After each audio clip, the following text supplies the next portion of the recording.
Hello दोस्तों, अगर आप भी विधवा पेंशन योजना का लाभ लेना चाहते हैं या लाभ ले रहे हैं तो ये वीडियो आपके लिए काफ़ी इम्पोर्टेंट होने वाली है। जी हाँ दोस्तों, 1 जनवरी 2025 से पूरे देश में बड़े बदलाव होने जाना है। पेंशन 6 नियम लागू होंगे। विधवा, दिव्यांग, बुजुर्ग पेंशन इनकी हो जाएगी सब बंद। जी हाँ दोस्तों, कैसे बंद हो जाएगी ये भी बताएंगे। तो अभी तक हमारे चैनल को सब्सक्राइब नहीं किए तो सब्सक्राइब कर लें और वीडियो को अंत तक देखें। जी हाँ दोस्तों, पूरी डिटेल हम आपको बताएंगे। जी हाँ दोस्तों, क्यों बंद हो जाएगी ये भी आपको बताएंगे। तो चलो शुरू करते हैं वीडियो को। विधवा पेंशन योजना में 1 जनवरी 2025 से विधवा और दिव्यांग में क्या मिलेगा नया फायदा। जी हाँ दोस्तों, नया फायदा भी मिलने वाला है। क्या कौन कौन सा फायदा मिलने वाला है ये भी हम आपको बताएंगे, तो वीडियो में अंत तक बने रहिए।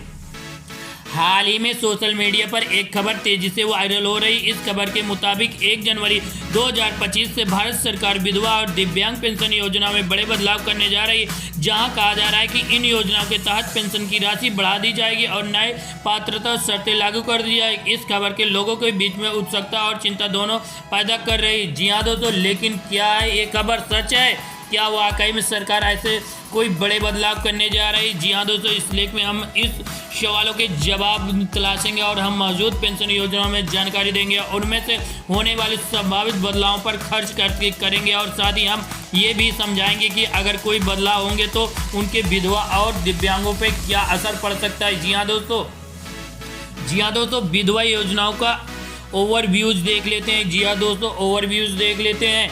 विवरण और जानकारी। योजना का नाम सरकारी नौकरी विधवा पेंशन योजना और दिव्यांग पेंशन योजना। लाभार्थी विधवा और दिव्यांग व्यक्ति। मौजूद न्यूनतम पेंशन की बात कर लिया जाए 3000 से 2000 प्रति माह के राज्य के अनुसार अलग अलग दी जाती है। आयु सीमा की बात कर लिया जाए तो 18 से 80 वर्ष के अनुसार अलग अलग राज्यों की सीमा निर्धारित कर दी गई। आयु सीमा की बात किया जाए, पैसे की सीमा की बात कर लिया जाए यानी आय की बात कर लिया जाए तो 12,000 से 1 लाख के प्रति वर्ष दी जाती है और राज्य के अनुसार अलग अलग हो सकता है। आवेदन प्रक्रिया की बात कर लिया जाए, अलग ऑनलाइन ऑफलाइन दोनों व्यवस्था कर दी गई। जरूरी दस्तावेज की बात कर लिया जाए तो जी हाँ दोस्तों, जरूरी दस्तावेज की बात कर लिया जाए तो आधार कार्ड, बैंक पासपोर्ट, आय प्रमाण पत्र, निवास प्रमाण पत्र ये भी जरूरी है। जी हाँ दोस्तों, मौजूद पेंशन योजनाओं में जानकारी। विधवा पेंशन योजना। जी हाँ दोस्तों, ये देखते हुए हम ये पूरा खुलासा कर ही देते हैं अपने वीडियो के माध्यम से। विधवा पेंशन योजना का मुख्य उद्देश्य है कि उन महिलाओं को आर्थिक सहायता देना और जिन्होंने अपने पति को दिए हैं। इस योजना के तहत पात्रता यानी 18 से 80 वर्ष की विधवा महिला जिनकी वार्षिक आय एक निश्चित सीमा से कम है और पेंशन राशि राज्य के अनुसार अलग अलग लेकिन आम तौर पर 3000 से 2000 रुपये प्रति माह दी जाती है। आवेदन प्रक्रिया की बात कर लिया जाए तो ऑनलाइन या नजदीकी सरकारी कार्यालय में जाकर आवेदन जमा कर सकते हैं। जी हाँ दोस्तों, दिव्यांग पेंशन योजना पे एक नज़र डाल लेते हैं। दिव्यांग पेंशन योजना का उद्देश्य सरकारी या मानसिक रूप से दिव्यांग व्यक्तियों में आर्थिक मदद पहुंचाना होता है। इस योजना की मुख्य बातें हैं कि पात्र 40% या उससे अधिक विकलांग वाले व्यक्ति को उनकी आर्थिक आय एवं तय सीमा से कम होनी चाहिए। पेंशन राशि राज्य के अनुसार अलग अलग लेकिन आमतौर पर 3000 से 2000 प्रति माह के बीच दी जाती है। आवेदन प्रक्रिया की बात कर लिया जाए तो ऑनलाइन या फिर सरकारी कार्यालय में जाकर आवेदन प्रक्रिया जमा कर सकते हैं। जी हाँ दोस्तों, जमा कर सकते हैं। 2025 में संभावित बदलाव में एक नज़र। जी हाँ दोस्तों, कौन कौन से बड़े बदलाव होने जा रहे हैं विधवा पेंशन में ये भी हम आपको बताएंगे। अब हम उन बदलावों पर नज़र डालने वाले जिनकी चर्चा सोशल मीडिया पे हो रही। जी हाँ दोस्तों, विधवा पेंशन राशि में वृद्धि। जी हाँ दोस्तों, कितने % वृद्धि होने वाली है ये ध्यान में रखते हुए हम आपको बता देते हैं। जी हाँ दोस्तों, कहा जा रहा है कि पेंशन राशि दोगुना कर दी जाए यानी 50% वृद्धि कर दी जाएगी। वास्तव में अभी सरकार ने ऐसी किसी बड़ी वृद्धि की आधिकारिक घोषणा नहीं की। हालांकि समय समय पर मुद्रास्फीति के हिसाब से छोटी मोटी वृद्धि की जा रही, छोटी मोटी वृद्धि कर रही है यानी दुगनी राशि यानी 100 रुपये से 200 रुपये दुगना राशि नहीं कर रही है। नए पात्रतों पे भी ध्यान शर्तें देख लेते हैं। नए और कड़े पात्रता के मापदंड से लागू किए जाएंगे। वास्तविक फिलहाल मौजूद पात्रता शर्तें के लागू इसमें आयु सीमा, वार्षिक आय सीमा और निवास प्रमाण पत्र किसी भी नई शर्त की घोषणा नहीं की गई है। जी हाँ दोस्तों, डिजिटल भुगतान अनिवार्य। जी हाँ दोस्तों, ये तो अनिवार्य कर ही दिया गया। डिजिटल भुगतान अनिवार्य कर दिया गया है। सभी पेंशन भुगतान केवल डीबीटी माध्यम से कर दिया है। जी हाँ दोस्तों, केवल डीबीटी माध्यम से कर दिया है।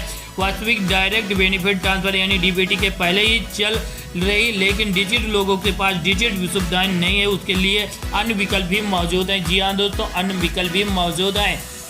जी हाँ दोस्तों, केवल ऑनलाइन कर सकते हैं आवेदन, सिर्फ ऑनलाइन आवेदन ही स्वीकार कर दिए जाएंगे। जी हाँ दोस्तों, अब सिर्फ ऑनलाइन आवेदन स्वीकार किए जाएंगे। वास्तविक ज़्यादातर राज्यों में ऑनलाइन आवेदन सुविधा शुरू कर दी गई, लेकिन ग्रामीण और इलाकों में ध्यान में रखते हुए ऑफलाइन भी आवेदन विकल्प जारी कर दिया गया है। जी हाँ दोस्तों, जारी कर दिया है। मौजूद नियम और शर्तों को मद्देनजर रखते हुए जी हाँ दोस्तों ये ध्यान दे देते हैं, भले ही 2025 से कोई बड़े बदलाव की घोषणा कर दी गई, लेकिन वर्तमान कुछ महत्वपूर्ण नियम और शर्तें लागू कर दी गई है। जी हाँ दोस्तों, आधार लिंकिंग और सभी अभ्यर्थियों को अपना आधार कार्ड पेंशन खाते से लिंक कराना अनिवार्य कर दिया है। जी हाँ दोस्तों, अनिवार्य कर दिया गया है। दूसरी की बात कर दिया जाए तो जीवित प्रमाण पत्र, हर साल अभ्यर्थियों को अपना जीवन प्रमाण पत्र जमा करना होगा। जी हाँ दोस्तों, जमा करना होगा।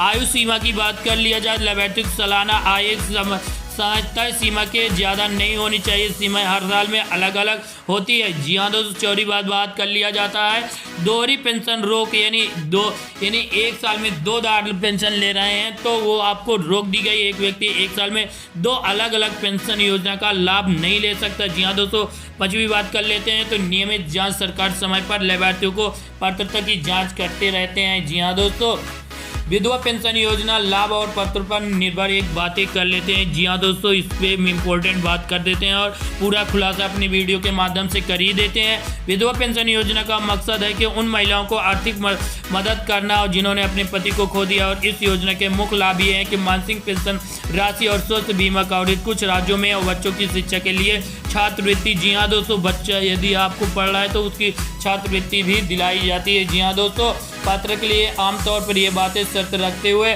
जी हाँ दोस्तों, आवेदन विधवा होनी चाहिए। आयु सीमा 18 से 80 वर्ष के बीच के राज्य के अनुसार होनी चाहिए।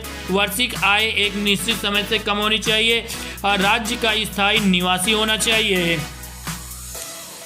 दिव्यांग पेंशन योजना। जी हाँ दोस्तों, दिव्यांग पेंशन योजना का लाभ और पात्रता पर निर्भर कर लेते हैं। दिव्यांग पेंशन योजना, जी हाँ दोस्तों, दिव्यांग पेंशन योजना का उद्देश्य शारीरिक और मानसिक रूप से विकलांग व्यक्ति को आर्थिक सहायता देना और इस योजना के प्रमुख लाभ। जी हाँ दोस्तों, इस प्रमुख लाभ पे नियमित मानसिक पेंशन होना चाहिए। मुख्य चिकित्सक सहायता कुछ राज्यों में यात्रा में छूट भी कुछ राज्यों में दी जाती है। रोजगार योजना और कौशल विकास कार्यों में भी कुछ छूट दी जाती है। पात्रता के शर्तें के समान ध्यान पर रखते हुए 40% से अधिक विकलांग होना चाहिए। आयु सीमा 18 से अधिक होनी चाहिए। वार्षिक आय एक निश्चित समय सीमा से होनी चाहिए। राज्य का निवासी होना चाहिए। जी हाँ दोस्तों, आवेदन प्रक्रिया कैसे करेंगे। जी हाँ दोस्तों, ये ध्यान में रखते हुए ये भी आपको जान लेना बेहद जरूरी है। पेंशन योजना के लिए आवेदन करने की प्रक्रिया आसान है और आप इस तरीके से आवेदन कर सकते हैं। जी हाँ दोस्तों, फर्स्ट की बात कर लिया जाए तो ऑनलाइन आवेदन अपने राज्य के सरकारी वेबसाइट पर जाकर जी हाँ दोस्तों पेंशन योजना के लिए ऑनलाइन फॉर्म भर सकते हैं। जरूरी दस्तावेज अपलोड कर सकते हैं, फॉर्म जमा कर और रसीद प्रिंट कर सकते हैं। जी हाँ दोस्तों, रसीद प्रिंट कर सकते हैं। ऑफलाइन की बात कर लिया जाए तो नज़दीकी अपनी सरकारी कार्यालय, ग्राम पंचायत यानी भी जा सकते हैं। आवेदन फॉर्म भरकर जमा करें और जरूरी दस्तावेज की कॉपी जमा कर दें और रसीद प्राप्त कर लें। जी हाँ दोस्तों, रसीद प्राप्त कर लें। जरूरी दस्तावेज यानी डॉक्यूमेंट कौन कौन से होने वाले हैं ये भी आपको जानना बेहद जरूरी है। आवेदन सब दस्तावेज की जरूरत पड़ सकती है। जी हाँ दोस्तों, आधार कार्ड हो गया, बैंक पासबुक की कॉपी हो गई, आय प्रमाण पत्र, निवास प्रमाण पत्र, विधवा पेंशन प्रमाण पत्र, विकलांग प्रमाण पत्र और फोटो पहचान पत्र और राशन कार्ड आदि होने चाहिए। पेंशन भुगतान प्रक्रिया कैसे कर दी गई है। जी हाँ दोस्तों, पेंशन भुगतान आमतौर पर इस तरह कर दी है, यानी डीबीटी के माध्यम से कर दी गई। ये देख लेते हैं। जी हाँ दोस्तों, ये भी देख लेते हैं। फर्स्ट नंबर की बात कर लिया जाए तो डायरेक्ट बेनिफिट ट्रांसफर यानी डीबीटी, पेंशन राशि सीधे लाभार्थियों के बैंक खाते में जमा कर दी जाती है। दूसरी बात कर लिया जाए तो मासिक भुगतान पेंशन हर महीने की एक निश्चित तारीख को जमा कर दी जाती है। जीवन प्रमाण पत्र, हर साल लाभार्थियों को अपना जीवन प्रमाण पत्र जमा करना होता है ताकि पेंशन जारी रहे। जी हाँ दोस्तों, चौथा बात कर लेते हैं एमएस अलर्ट। कई राज्यों में पेंशन जमा होने पर लाभार्थियों को एसएमएस अलर्ट जारी कर दिया जाता है। पोस्ट ऑफिस भुगतान। कुछ राज्यों दूर दराज के इलाकों से अभी तक भी पोस्ट ऑफिस के जरिए पेंशन भुगतान किया जाता है।